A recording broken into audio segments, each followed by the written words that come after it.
This program contains content that may not be suitable for viewers under the age of 18. Viewer discretion is advised.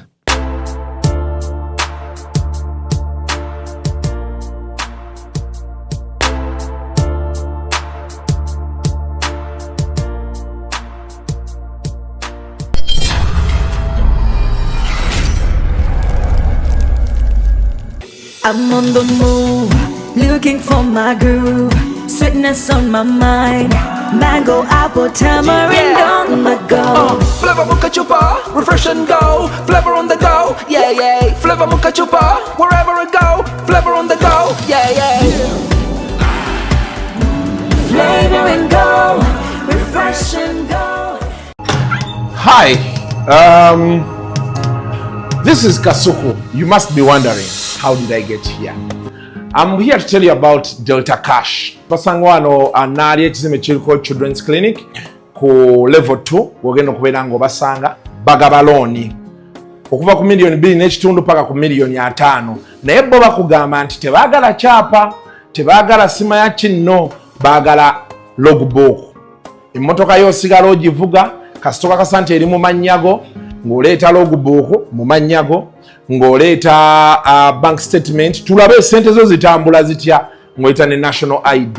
Kasita tumala bitunulamu bagamba nti wakati wa 2 and 12 hours sente zo obeera oziina nga zigudde ku account ng'ogenda abasuubuzi mugamba Kasuku URA emisolo gitulemye okukiriyalinga ebintu babikwatidde China osobola okuba ng'oli eyo ng'ogamba nti waliyo ate akaana kankutte njagala ndyerooni nkatwale wa Dubai ng'omanyi nti zijja olina diiru z'ogamba essaawa olina kakola ki jangu wano enaalya ku Delta Cash. Osobola ogenda ne ku website yaabwe www.deltacash.ug n'ojjulizaamu awo nga tozze wano byonna byonna n'obeera ng'obijjulizaamu awo ate akasente ne kasobola okubeera nga kakusanga ku akawunti yo gy'oli.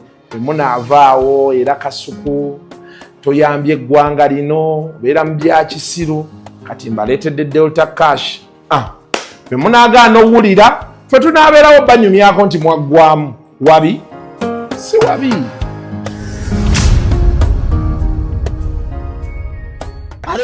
Luzungu kale Kasuku tujikole sawa namba luzungu. Luzungu tugenda mu kujjere kutoka ntoko nimbuzi nyenkuno ana bubura babaddi abakyala wale somuyomba nyembuto katonda ya chembuto genda weji waminge yabaweereza buno bukeeke obutini singa babu mutwale bamusonseka mukamwa bwonna n'abufulumiza mu nnyindo akibwa alina guno omuggo gwa Musa wayitista premium detergent waliwo wanagambye ebola y'akasajja kasendi kalimba bannange esendi bannange.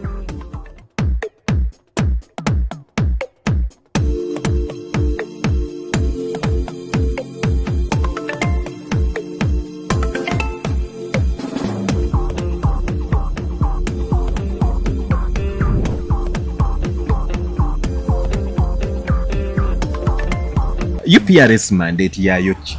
Naye mandate yayo kuba nti collecting royalties. UPRS gaba buguma. Sente zaffe ze mukukuma mujjuza mbuto zaffe ffe tulye maluma. Are creatives a danger to themselves? Yes.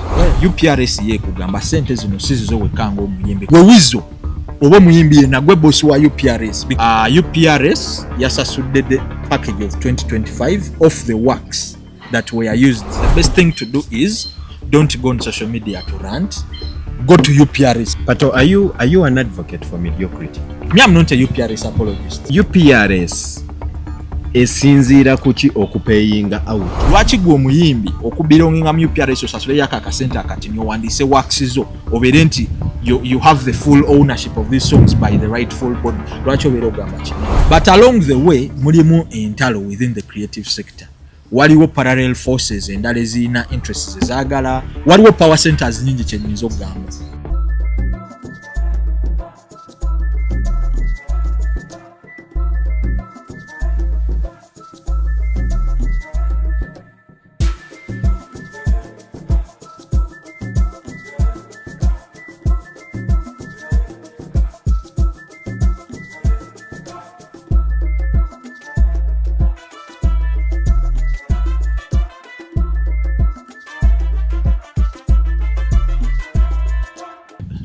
Welcome to yet another edition of Kasuku Live. Nze Madala Joel Grace. Tukomyewo nate ne MC Pato. Sentongo Patrick Chibira. Omuwandiisi wa Daily Monitor. Ate nga mugoberezi wa nsonga naddala ezikwata ku art ne creative sector. Sebo tusanyusa okukulaba. Yes, sebo. Nsanyusa okubeera wano nate era. Kale sebo. Wiki ebadde etya? Ekutambulidde etya? Wiki tebadde mbi. Olw'okuba ffe aba Nation Media tukyali mu ggalo. Mukyali mu muggalo. Mukyali ba unemployed youth. Kyekibi kyokka ekibadde mu week naye ng'ebisigadde bitambudde bulungi. Emirimu emirala within the creative sector gitambudde bulungi ate nze nina emirimu gyange emirala gye nkola mu sector. So side eyo ebintu bitambula bulungi ddala. If bwe mba wakubuuza kibuuzo, how is this period for you? Oli muvubuka sigenda lowooza nti oyinayo emirimu egy'emiggundu ennyo egiyinza okukuleetera ssente. You are still like us who rely very much on salary. Musingako mwe mulina ku ssente Kasuku Live biliyoni 5. Simanya kwendi. Bannakantu bonna kwebali. Bw'onaafuna ebbaluwa okuva ewa Secretary General. Ekibuuzo kankibake mangu. Essuubi liri mu biliyoni 5 ezo embeera si nnungi. Wayingidde dda akantu ofusse munnakantu. Akantu nkalimu mpola mpola naye singa kakolera ku Twitter ne spaces zange endala. Kano aka YouTube mbadde sinnakajjamu bulungi. Naye like chidi chitya, how are you moving through this period? Are you talking to fellow employees? Mulimu kikwasaganya mutya? I saw mwali musigadde nga mutaddemu omuliro, but when the negotiations or interventions started coming through ne musala. To disclaimer, one, I don't speak for the company. However, negotiations are ongoing. Katinganze in my capacity and level under the Nation Media Group. Sikirizibwa kubanga njogera about such, at that level, so akwa comment. However, at employee level, we are managing mpola mpola. Tetukyalina mirimo because the company is shut. Tetumanyi what the future holds.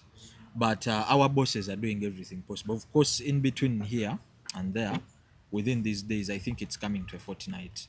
Bakama bafe babadde bengaginga naffe almost like 3 times a week. About to update, but of course the communication is clear, guys.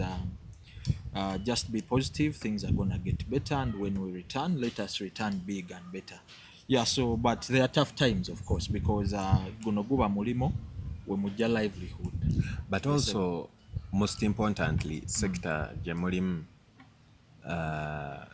the creativity never dies. Yeah, so nge tuvuddeyo nalabye wabadde wakoze X-Space. Yeah, X-Spaces. Nga muli mugezaako kugaayagaaya ensonga za UPRS. For context, omuyimbi Wizo Manizo yavaayo ye Pius Mayanja. Ye Douglas rather.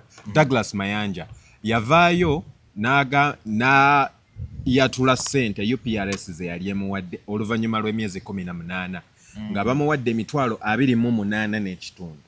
Ne busiringi obugwamu.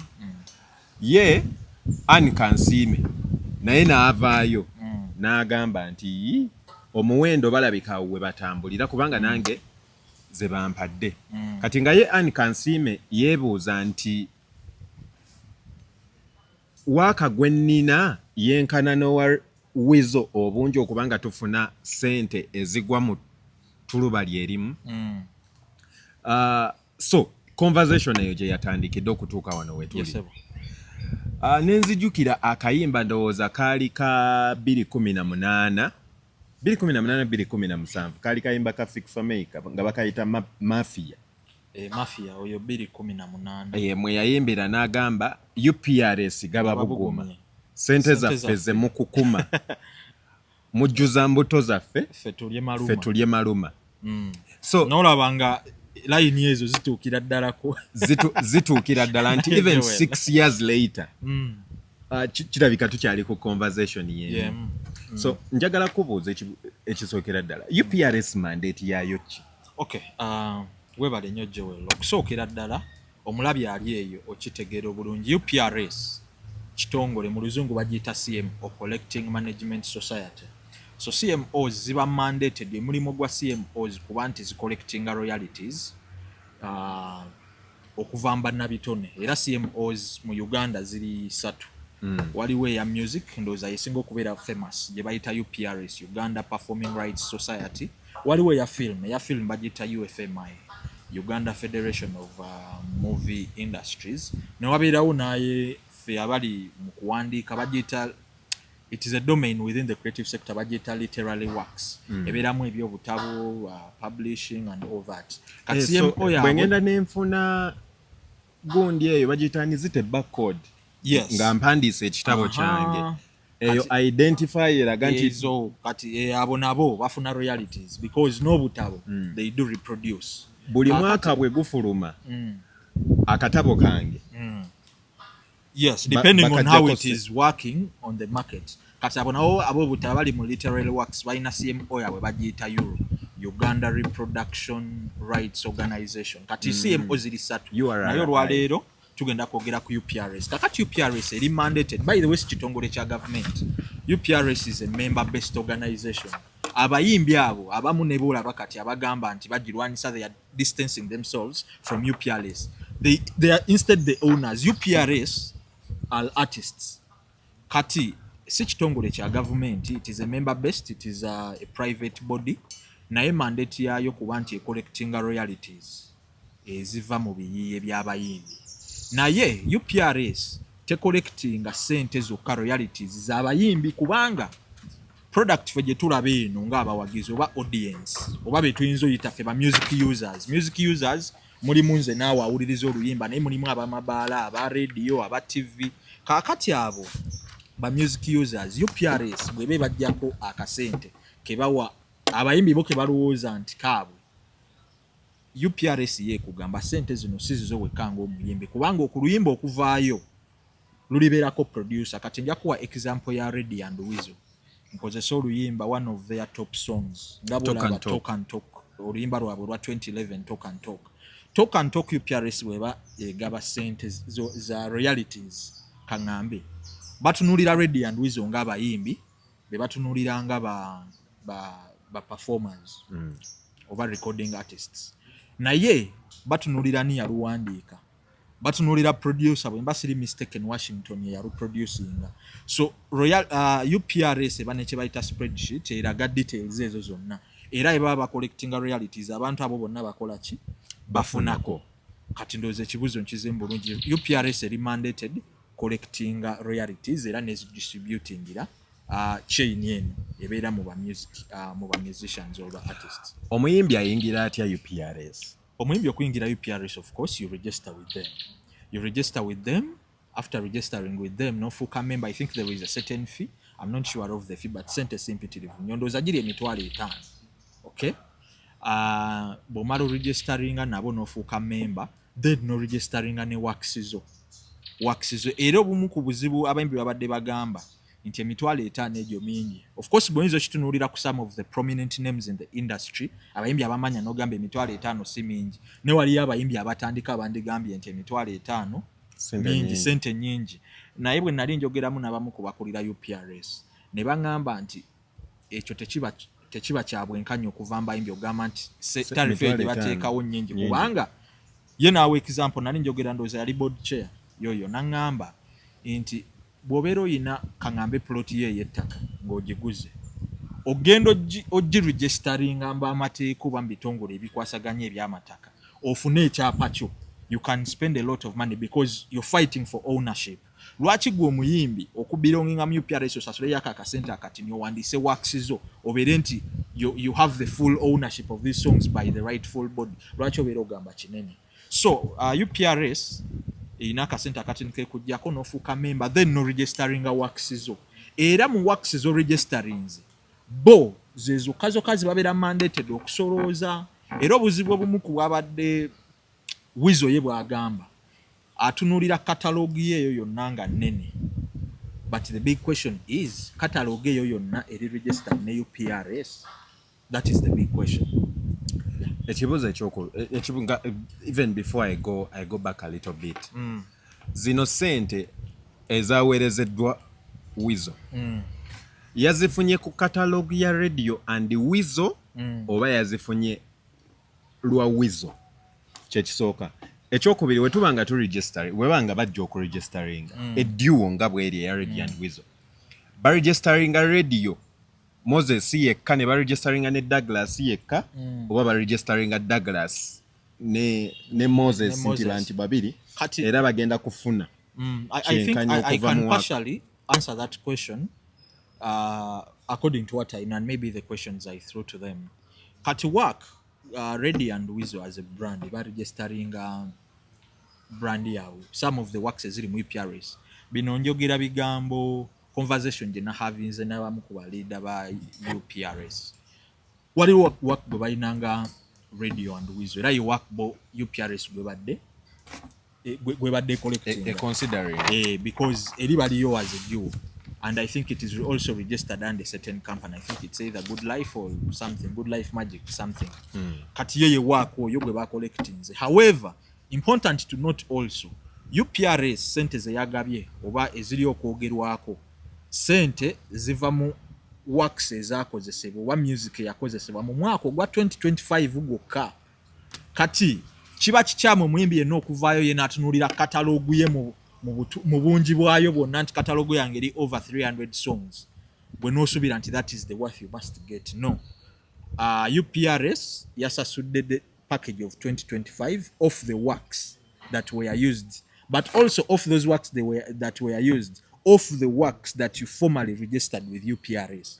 Nti bwemba nina bread and butter nga nina talk and talk bwemba nawandiisa talk and talk imwe bwe mugenda ne muzuula nti bread and butter bamuzannye nnyo bwe mugenda sasulira talk and talk gwe batazannye oba gwe bazannye omulundi ogumu as long as go registering. Kati nja ku example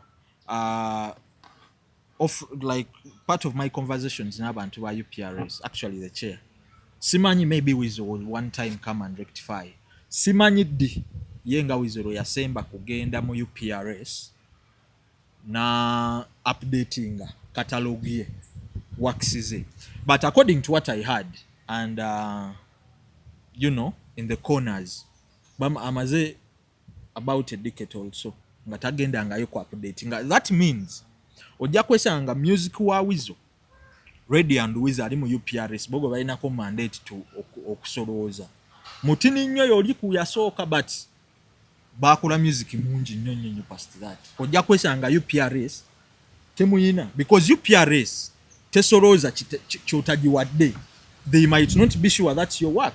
Ebirundi mingi abayimbi bavaayo n'abanga alina music fenge eno tulowooza wenenga probably yamutunda kati gwe bwe batokutte music n'obagamba ono wange nokiproving UPRS nga abayimbi betuwulira abatunda abamu abato ne baguza bakasiwukira n'abasigadde nja ku example WEASAL ina late endala gye yawandiisa. I think the night I was trying to engage him directly on Twitter nga njagala joininge Twitter spaces conversation gye nabadde nayo nga nkyazizza abakulembeze ba UPRS nga njagala batanye ku nsonga zino eza creative sector, but I wanted some artists particularly WEASAL ajja joininge, but along the way nagamba ye he's not tagenda kujja ku yo conversation yayagala kimbate music we. So that evening he outed, I think it was a few minutes before we started the space, na outing another letter I think through his lawyers as well nga agamba music ye naye gwe yakola wadde collaboration wadde kibuli gwe bayimba na ye bamusasula buli oba whatever, is it a songwriter or gwe yina gwe ba collaborating naye bamusasula ne bamujjamu work nasigala nga belonging to Good Life, Good Life Music. Yes, I think that's Good Life or Angel Music. Good Life Magic. Kakati Tonics yomuku bayimba teyajja ku space but yomuku bayimba ko ne radio and WEASAL bayino limba baleta Rescue Me. I think it is a song that was done about 2012 or 13 there about. Kakati Tonics najja naddamu WEASAL namugamba nti ekyo kyoyogedde nti buli gwe mwayimba nayo wagwe mwakola naye mwamusasula ne mumujjamu you own those works. Tonics nagamba ekyo kituufu nze nayimba namwe olimba lwa Rescue Me temwansasula collaborating, and as far as I remember, I now quote Tonix yagamba costs ezaali involved in making that project bazi sharing. I want to believe sharing costs zokola video za audio and promotion. Kakati Tonix n'avaawo ate n'agamba nti bwe yali agezaako okusengeka ebintu bye naye mu digital spaces, mu digital day and age eno ng'agezaako okurectifying ebintu bye ku platforms ezo, ne bamulaga nti oluyimba olwo ate taluyinaako rights because Ready and Weasal bongabo wa brand ya wa company yabo ate bayina nti ownership y'oluyimba yerina ekitongole ne label bagiyita Virgin Music Group. I think it's either in America or thereabout. Kati ng'agamba part of your catalog Weasal and Radio mwegendereza ba Virgin Music Group bagina. The big question is batunda music yatuukayo nga tebamanyi na kumanya. How is it? What happened? This I quote. It is a conversation online on X. I think for Tonix part, bwabanga agamba yagendayo nasanga nga taina rights nebisigadde.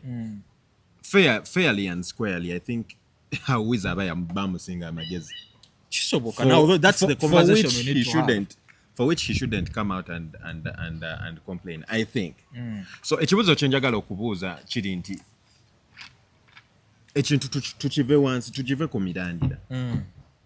UPRS esinziira kuki okupayinga out? Mitendera ki gye basinziirako okugamba nti kati ono omuntu asaanidde okufuna emitwalo 28 n'ekitundu. Oyinza okusanga nga oba oli awo abayimbi tebamanyi kyekisooka ekisinga obukulu. Ekyokubiri, abayimbi bangi ogambye this is a private body. Yes, it's a member based body. Member based body. Lwaki omuyimbi, lwaki omuntu yenna performer yandyegase ku UPRS? Okay, good. I will answer the first question first. Basinzira kuchi. Like I said, I don't speak for UPRS. Some of these questions are technical. They can be best answered by their leadership. However, according to my conversation with them, they have a criteria. And omuyimbi yenna, I posed that same question to their leadership. Omuyimbi yenna eyemulugunya nechiche yafunye. The best thing to do is go to UPRS because you're the boss, you're the members, you own the UPRS as a body. It is a member-based body. Genda boba kulage how you arrived at that amount. Kati obuzima bayimbi be balina buli bumu. They don't bobalowooza UPRS oba kitongole kiri awo kirina bako. UPRS is member-based kintu kyabwe. Nga bwe mubeera nti Joel, your content creators, bwe mubeera ne body bagatta nga ba YouTuber. Temuyina ate kwogerera bbali. This is your body, you belong. You come and solve your matters from within. Kati abayimbi, the problem they are doing is they distance themselves from UPRS, yet it is their body and they have to be from within and solve the matters from within. How each and every artist arrives to sente zaba yafunye nga wizo okufuna emitwalo 28 kitundu. The best thing to do is don't go on social media to rant. Go to UPRS because UPRS in the real essence gwe wizo oba muyimbi na gwe boss wa UPRS because UPRS is member based but two eri secretariat abagikolamu bantu abo mwe ba boss bamwe because you people own the music, the works that they are actually regulating or trying to collect royalties for. That is one. Two, omuyimbi kimuyamba kyo kubeera member wa UPRS. Kimuyamba nti UPRS ye ekugambye nti fe okucollectinga royalties zo oyina soka kubeera member waffe ate n'oleeta ne works zo ne tuba nazo n'oziregisteringa naffe. Kyekisooka ekyokubiri, COVID yalagako abayimbi nti things can happen because nze kyamanya ekimu kubi making abayimbi okubeera reluctant is because they have room to nadala top performing artists. They still have room to go on stage at their peak time. Asobola okukola shows nga nya week nga buli wamu ayimbi ne million 2-3 but COVID showed us that a time can come nga tosobola funa of performance. What happens? And now when that time comes, much of the music usage is through digital platforms or media. And now this is where UPRS comes in. So bobera member ojja ku empowering UPRS okusobola okucollectingira sente zo. However, bobera olina okwemulugunya kwonna. You go and speak with them boba kulage how you arrived at that. But if if I was an artist, unfortunately, I wouldn't be satisfied with with your response. Olw'ensonga nti we are going digital. Yes. Oluyimba lwange nsobola odduta ne nduteeka ku TikTok. Nenfuna bookings. Yes. To perform. Bwe mba sifunye bookings ne nfuna endorsements from corporate companies. Bwe malaawo ne nduteeka ku Spotify. Bwe nduteeka ku Spotify, I am almost monitoring everything. Yes. But then also bwe nduteeka ku Spotify, bwe nduteekayo nteekayo nti nze artist, nze Alexander Bagonza nze ayimbye. Lubadde produced by details ezo nanoziwaayo. Okitegeera. So newe bansasula n'oli aba agenda funa share ye. But the big question is lwaki omuyimbi wandi kikoze ekyo ku Spotify ne walala yonna notakikola na UPRS? Because UPRS is not satisfying. Sibeerufu. Bweba sibeerufu. Kubanga gwe boss wa UPRS as an artist. Bweba sibeerufu. Why don't you go within? Yes.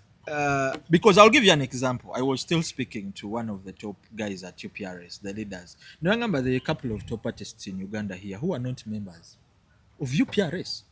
And then you get to wonder, how do you strengthen the system from the outset and not when you're within? Yes. Chendowooza UPRS omanyi waliwo omusajja yagamba nti mukyala wo aba mulungi nnyo. Lwaki omugeraageranya na Zike? Nti mukyala wange mulungi nnyo anyirira nnyo, tolaba nti asinga n'eriri ezzike okunyirira. UPRS erabika nga eri mu ttosi. Like you say, top artists are not in the body. Yes, some of them. Okay, some of them are not in the body. So that means that they have not found it worthy of joining the body. So what the body needs to do, it is not merely giving them an invitation. The body needs to come out in the light. Say, here is what we do. In the case of WEASAL and KANSIIME, tuveeyo tuwogere tugambe nti kati kino n'ekino kiri bwe kiti. Emitwalo 28 gino tugituuseeko bwe tuti. Era mbadde njagala kugenda kukiddako okukubuuza nti wagambye nti emitwalo 28 gino ekitundu 28 n'ekitundu WEASAL gye yafunye. Yes. Yazifunye olw'ensonga nti ze baakuŋŋaanya mu wakisi ze balina ebyo ebyazannyibwa mu 2025. Yes. WEASAL yagamba sente zino azifunye oluvannyuma lw'emyezi 18. So basasula ddi? Luvannyuma lwa mwaka. Okay. Luvannyuma lwa myezi 18 wabeerayo annual general meeting. Yes. Wabeerawo ekigenda maaso. It is no doubt, even away from UPRS, the entire creative sector in Uganda is undergoing a revolution. UPRS has had a very big share of challenges and shortcomings over the years. Yeah.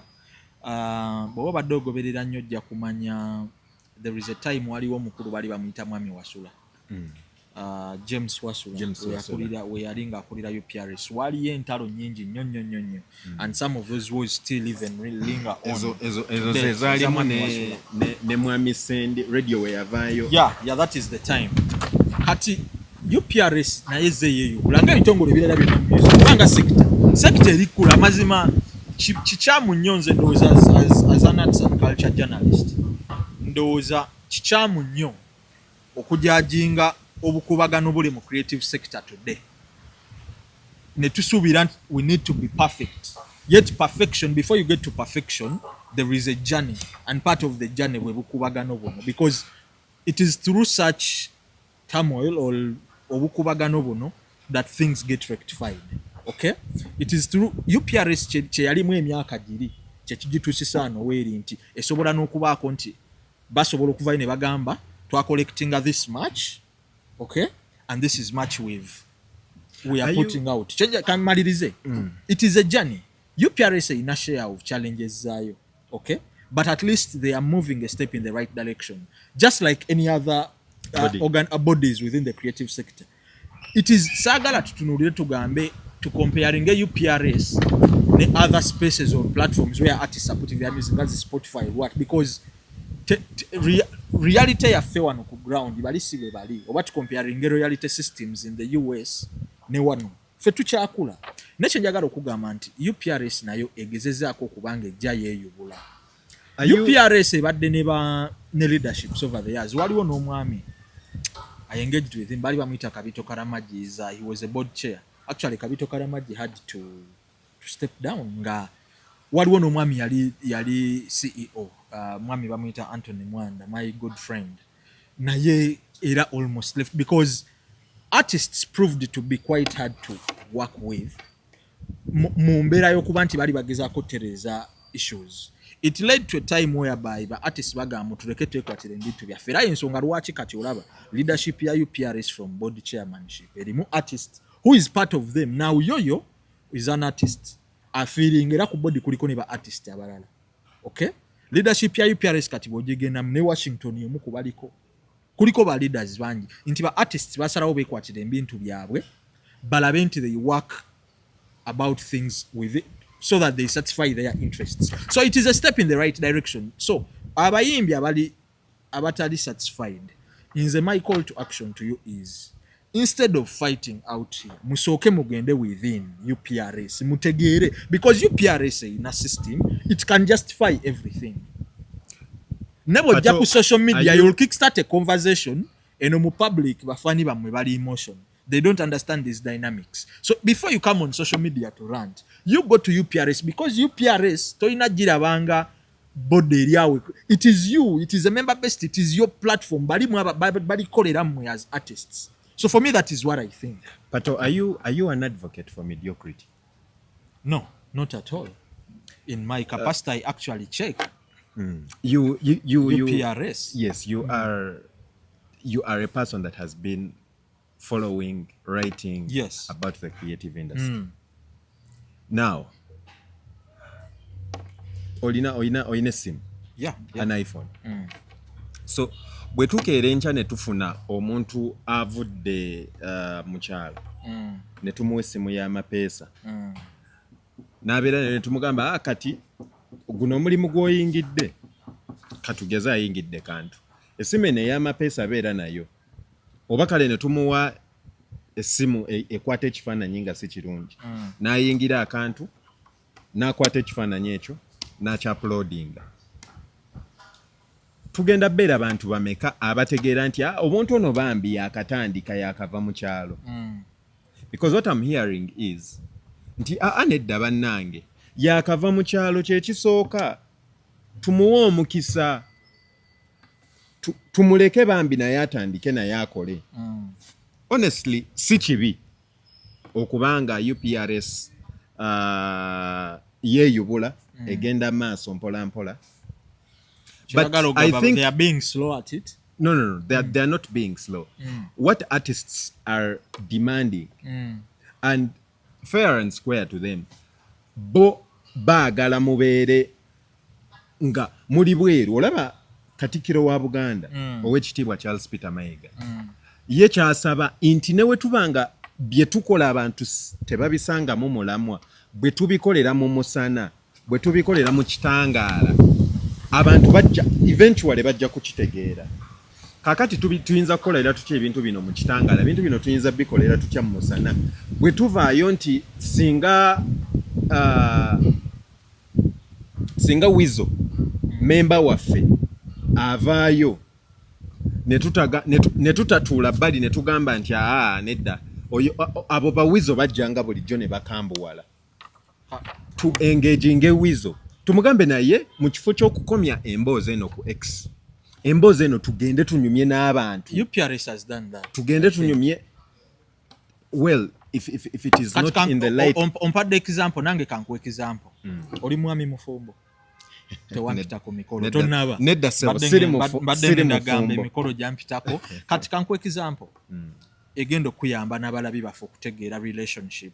UPRS gye yandibadde nayo n'abayimbi wadde abayimbi they are not getting it right. Bw'obeera ne mukyalawo ne mufuna obutakkaanya, would you rather omukyala ono ajje mwogere mugonjoole ensonga zammwe mu kisenge oba wandyagadde ebizibu byammwe bwe muyina bireetere Patrick oba bitwale ku social media oba ebweru eri.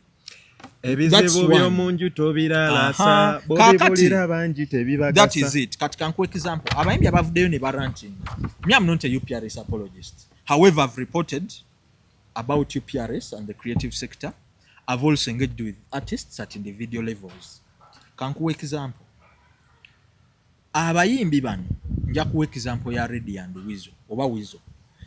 Nga tannajja eno mu public kutugamba nga UPRS bode gye yandibadde he should be actually ye boss w'abali kubanga member bw'obeera taata nga yes it's a member body balina equal shares kiri kitongole kyabwe be balina actually Weasel instead of coming to rant he would actually have gone within UPRS gonje ensonga ze mu UPRS alage n'obutali bumativu bwe so that ebintu byakanyugira no fem public bafan now me I am a little bit informed but bafani baba muina ku mutima tebagenda bitegera bo bagenda kwongerayo muliro nate singa agenda mu UPRS bajja bigonjola and we wagenda over solution ekyuse mitwala 28 gino egifuule milioni 28 singa bitwala munda ne babigonjolera munda. For me my problem is I don't rule out challenges UPRS zeina. Okay, I don't rule them out. However, artists are not going to get any positive results from UPRS when they are not choosing to work with UPRS. So let them go and work with UPRS. They babere mu UPRS bakole what has to be done by sharing options and working solutions within UPRS. UPRS eremererwe naye nga bembi bali naye outsooke tugisalira omusango naye kati instead of you going within UPRS oyanye ensonga zotekeyo complaints zona bikigobo bituletera ku social media abaliyo bafani bo bakwina ku mutima they are going to take it out of context. Awo wennyini nga tuli ku kintu kyekimu okuwa margin entuufu kitegeera UPRS pool sente ez'awamu ze baagabanye ziri miliyoni 216 216 million.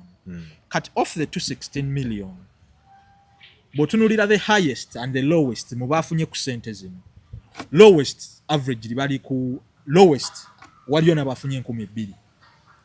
I'm saying this with confirmation from their leadership. Abasembi ofuna ekitine nnyo bafunye mu 2,000. Abasinze ofuna ennyingi ennyo bafunye around 3,000,000. Abamu of course they are not coming out. Se kakati amazima gali nti kangambe who is the biggest Ugandan artist according to you right now? Yeah, according to you. Well, I would say Joshua Baraka today. Okay, that is Joel. On any given day today osobola osanga omuntu abaddewo about 40 years ngajja kugamba Dr. Jose Chameleon. Let's save a couple of people. Assume Chameleon to be Uganda's biggest artist in this day and age. Kati Chameleon bwe tugamba nti biggest artist ketugambe yafunye miliyoni 3 because UPRS kugamba ku kyetwagabye this year abasinze okufuna oba yasinze ali about 3 million. Botunulira Chameleon million 3 zezimudyamu out of royalties. No. Kakati nga tetuna rantingira nnyo UPRS tusoke tutunulire margin yaabwe. Margin yabadde ya 216 million. Kyokka ku 216 million remember si bayimbi bokka be bakola si be bafunako kuliko ba songwriters kuliko ba producers and all that. Kakati chikuwa margin nti bobeera nga yasinze top wagulu yafunye miliyoni 3 bobeera oli mitwala 28 it is not the best but toba bubi nnyo toba bubi. You are telling us what UPRS is doing. Nzikiriza nti bali mu kutambula. Yes. Newankubadde nina obuzibu ne pesi yaabwe oba oli awo nsubira balina kudduka. Pesi yaabwe the a bit of challenges especially because we are in a digital era but also because the digital era is not going to wait for anyone. Tebagenda kulinda kwetereza kwekubako nfuufu. So what is UPRS doing and what isn't it doing right? One, I believe that China issues to do with even internal human resource. And I'll also say, and I've also said this before their leadership, one of the biggest challenges UPRS is in. I will now speak as a journalist, but then also as a consumer of news and updates and everything. UPRS internally, what you would call a communications department or a PR department, because ebimu ku bino ebintu byetwogerako, if they had that structure internally, byandibadde over a period of time binnyonnyolwa. Kitegeera. But most of the times you'll find it's their board chair or their boss as CEO trying to navigate these things and break them down, probably to the media and the public. Why? Bo basobola obiddamu at a technical level. What a qualified PR and communication person does is for them they find structures of how they communicate best. You have to explain Banoli's principle. Or we breaking it down. That is one. They have they are incapacitated internally. One, specifically on communication, but then also other key areas. Inti oyinza okwesanga secretariat ya UPRS team gyeyinova nayo ne bogamba nti ba copyright field people abagenda okubanga bakwasisa to field to man the field and find out music users here and there across the country nga nabo batini. All those are challenges. Some of those challenges could also be as a result of limited resources. Okay, another challenge could be membership. You know, oyinza nokusanga bajja kugamba to be a member akasente ko inosasula na ukatente katukirizisa. So all those are challenges that they can probably best answer. However, I think UPRS naddala leadership eneriko omuntu abadde following ebitambula within that docket or area, they have tried to actually help streamline a few things, but along the way mulimu entalo within the creative sector. Waliwo parallel forces endala ezirina interests ezagala, waliwo power centers nyingi kyenyinza okugamba. Okay, and part of those nazo ziremeseza UPRS to move, because bembera muina moving amweno direction ate nga waliwo ababasika wano waliwo ababasika wali, and sometimes parallel lines zino ezijja oba parallel systems ziremererwa to get into the same bed with UPRS batambulire wamu. Nja kuwa example. You recently heard about what they called the CMS, the Copyright Management System. Yes. Now, the Copyright Management System is a project by technocrats from the State House. I think bali bakolagana ne team ya presidential advisor, ya team ya Eddie Kenzo, ya federation, to work out a system that would manage, solve some of these problems more copyright system. However, I was interested in finding out if from inception there was a conversation between UPRS as an institution that is mandated to collect the royalties or to manage the copyright of the artists, or waliwo conversations between the team that was developing and UPRS. The answers I got were not very direct. However, they were speaking to the fact that toward the sidelined. And even at this level, I think a fortnight ago or 3 weeks or thereabout, at the federation, by rolling out bakola by an event and they were trying to, you know, introduce and check and balance and roll out the system. A few people. Now UPRS was not present. So engagement so some of these things into what systems ne power centers to drive to the same goal. So there are very many challenges, but I hope part of the solutions, UPRS at their level, they are working, and Friday they are having, I think, well, by the time this episode will be up, the AGM would have happened. UPRS in annual general meeting here. Artists, chandibadde kirungi ne bagendayo. Bino ebintu kyekiri mbadde ngamba, bino ebintu ekifo kyo bireete no public domain.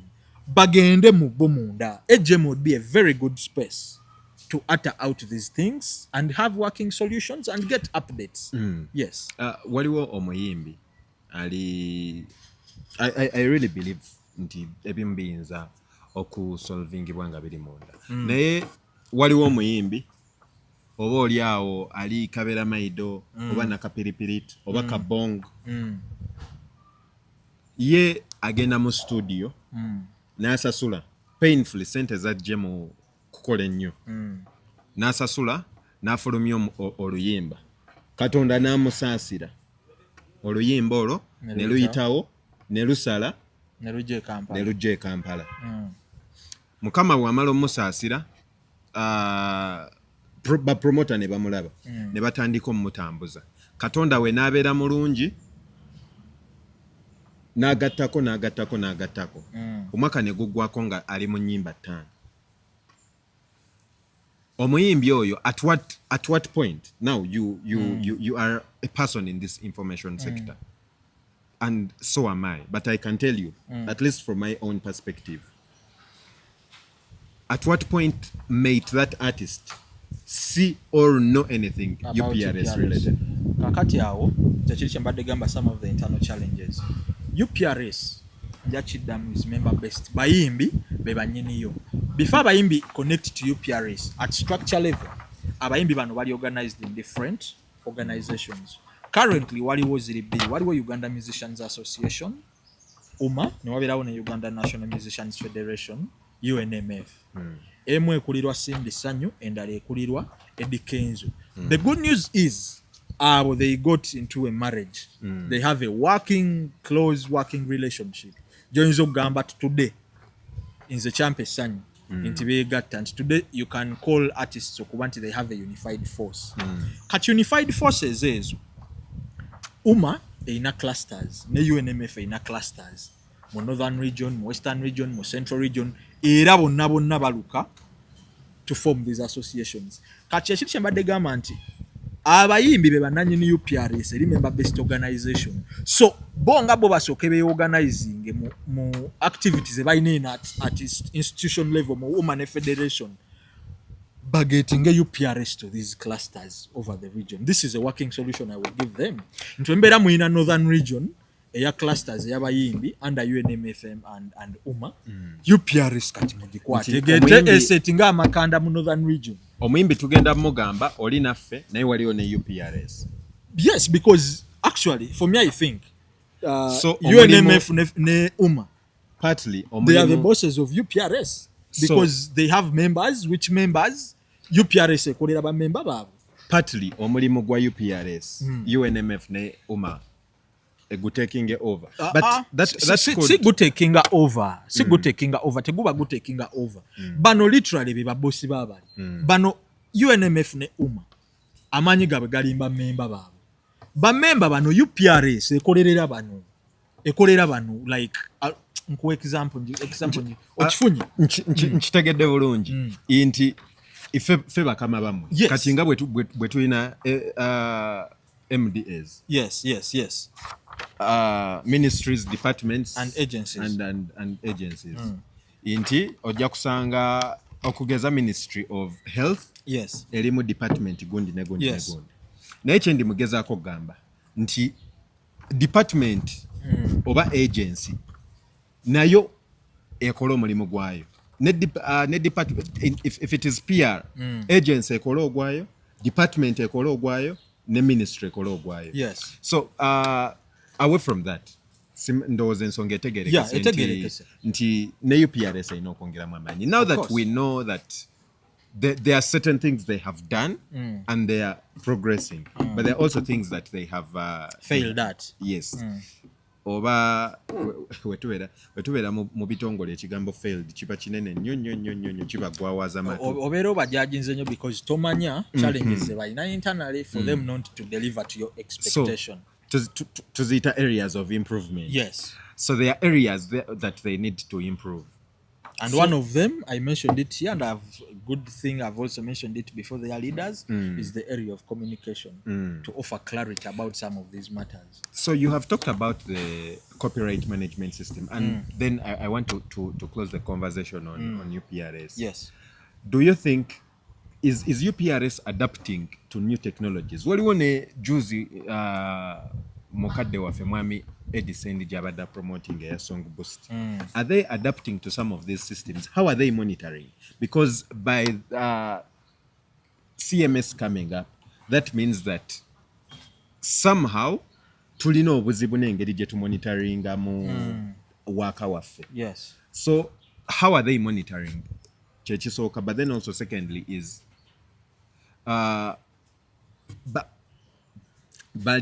bagezaako batya okakasa nti solving a problem ne technologies empya bazitekinga on. Okay, great. Space gye nagambe gye nabadde nayo ku X. I was privileged to have balida ba UPRS, but I also had a voice from Chief Executive Officer wa Federation. Omwami bamuyita very knowledgeable guy. I was impressed. bamuyita Michael Kalumba, the CEO of Federation, and he runs much of the work, technical work Federation now. So he spoke for space.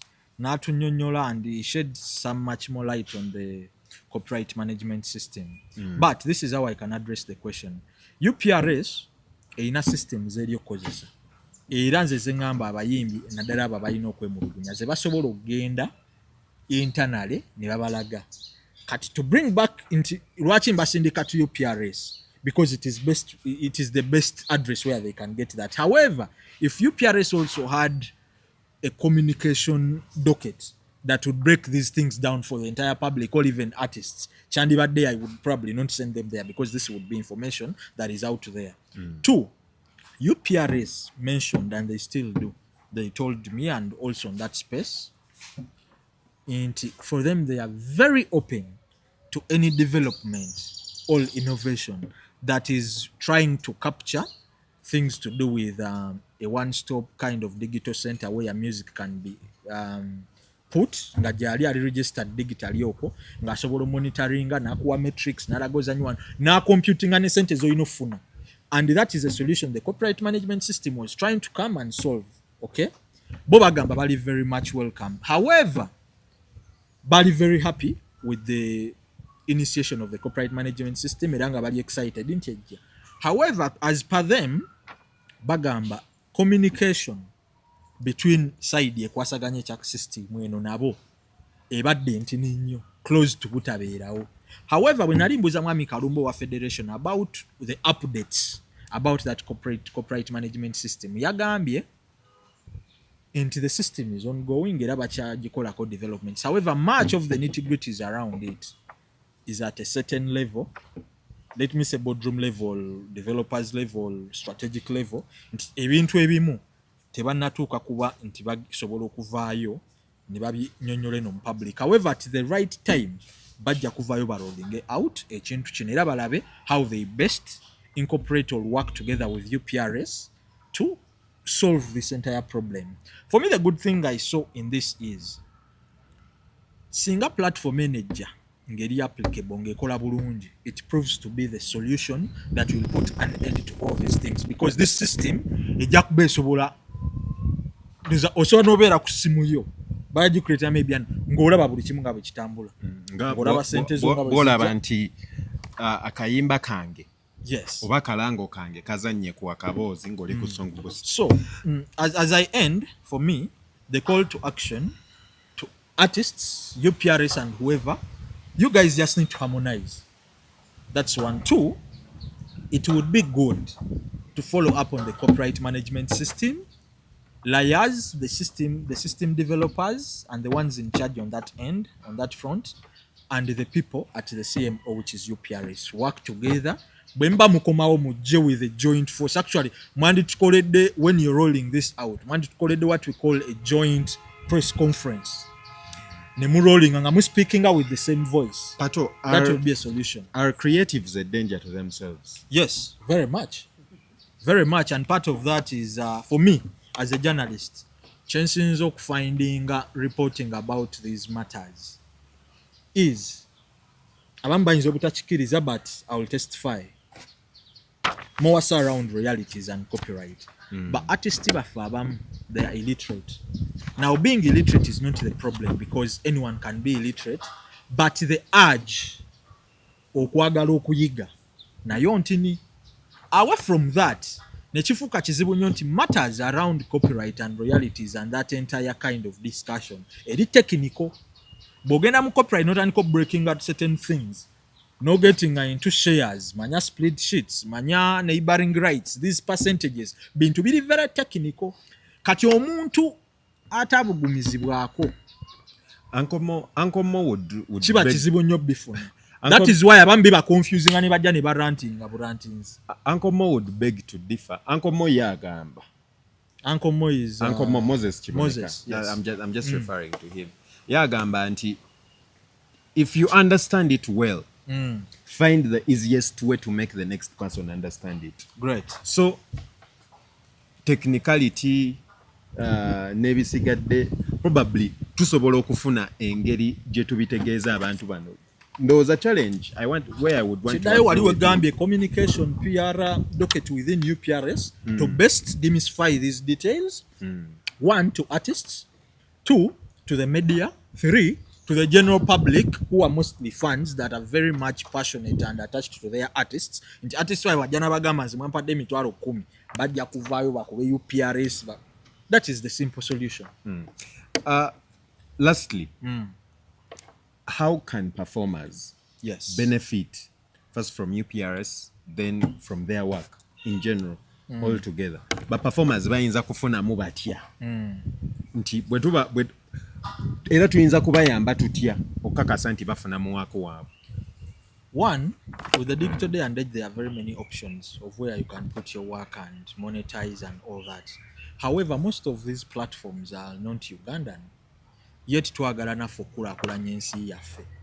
Okay, so waliwo platforms nyingi ezize ziri locally here.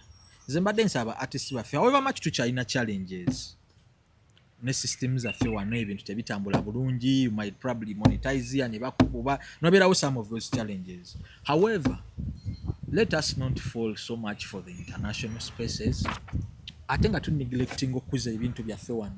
Waliwo abaana abalina zi platforms wano ezidistributing as omuziki, nalabye waliwo ne bana babayita batya there is another team, I think even it recently, it has a backing of Geno Sale. Yoga Tunes. Yoga Tunes. It is Gundi nyingi eziri wano. Let us try to work with these people. Also nabo to be empowering, but above all, CMO yamu. Ba artist abaliwo kati UPRS ne baddewo emyaka mingi nnyo. Ate ne bali abamu ku industries emwegomba okolera nga America. UPRS nazo is correcting because UPRS ina kye bayita reciprocal agreements. UPRS ina je federating walala mu copyright organizations or intellectual property organizations, WIPE and what. They are interconnected institutions. In UPRS, through reciprocal agreements, so jakwesanga UPRS, local UPRS ya America, because they now federating WIPO, World Intellectual Property Organization. Bonabona je ba federating. Kati through reciprocal agreements, UPRS ya America obe ye Ghana obe yawa. Automatically wa UPRS ye Uganda obuyinza correcting royalties ezabayimbi baabwe eri, and the reverse is true. So far better we strengthen our bodies here, our artists, muwagire ebintu ebyaffe wano.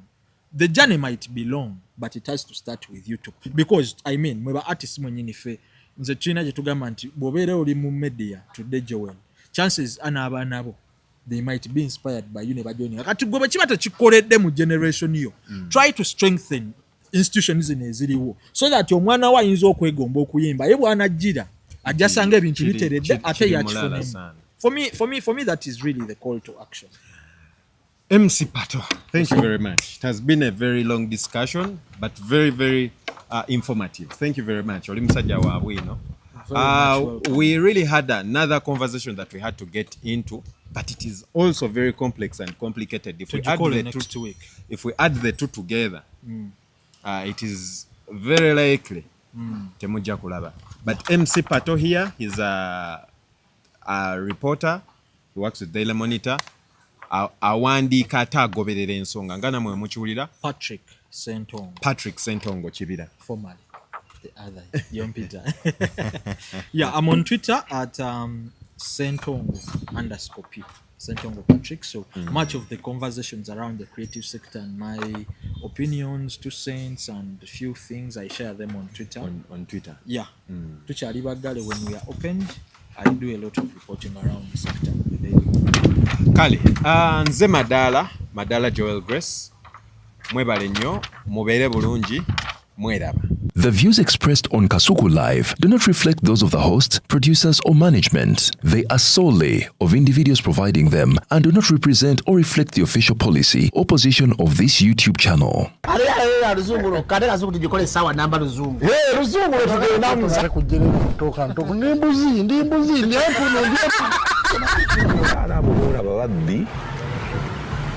Abakyala wereso omuyomba enyembuto katonda yekyembuto genda wegiwaminge abaweereza buno bukeeke obutini singa babumutwale bamusonseka mu kamwa bwonna n'abufulumiza mu nnyindo. Kibwa alina guno omugo gwa Musa wayitista premium detergent. Waliwo wanagambye ebola y'akasajja kasendi kalimba bannange. Esendi bannange.